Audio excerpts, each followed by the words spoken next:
دیکھیے، سب سے پہلے جب نماز اس امت کے اندر فرض ہوئی ہے، صحیح بخاری میں حدیث موجود ہے اس پہ، تو یہ نمازیں ساری ہی دو دو رکعتیں تھیں. کوئی نماز بھی دو رکعتوں سے زیادہ نہیں تھی. مکہ میں ایسے ہی ہو رہا تھا.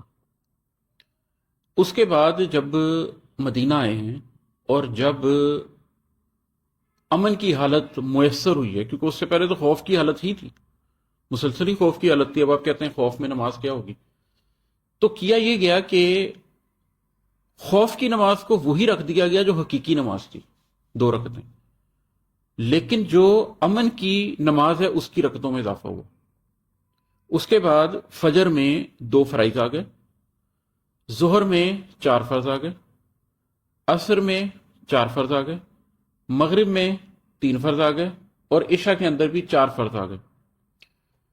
دوسری چیز یہ ہوئی کہ جو خوف کی نماز تھی اسی کو ایکسٹینڈ کر کے سفر پر بھی لاگو کر دیا گیا.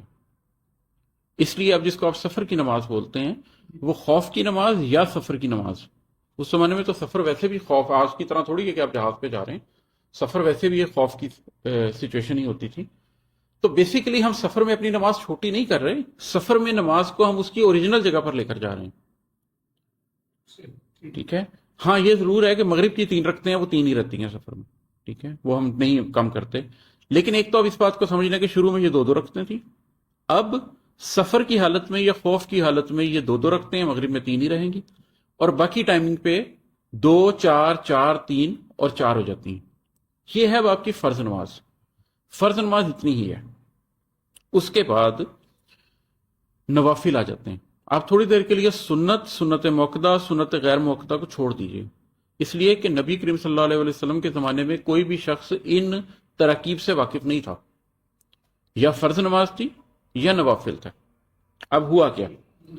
نبی کریم صلی اللہ علیہ وسلم کے بعد، کیونکہ وصال کے بعد جب یہ چیزیں کمپائل ہونا شروع ہوئیں، تو جن نوافل کو میں پھر ریپیٹ کر رہا ہوں، نوافل کو، جن نوافل کو پروفٹ صلی اللہ علیہ وآلہ وسلم نے اکثر پڑھا، تاکیداً پڑھا، ان کو آپ نے سنت موقدہ کہہ دیا کہ یہ ہے تو نفل ہی، لیکن پروفٹ صلی اللہ علیہ وسلم اس کو تاکیداً پڑھ رہے ہیں تو یہ پروفٹ صلی اللہ علیہ وسلم کی ایک سنت ہے، ہم اس کو سنت موقدہ کہیں گے.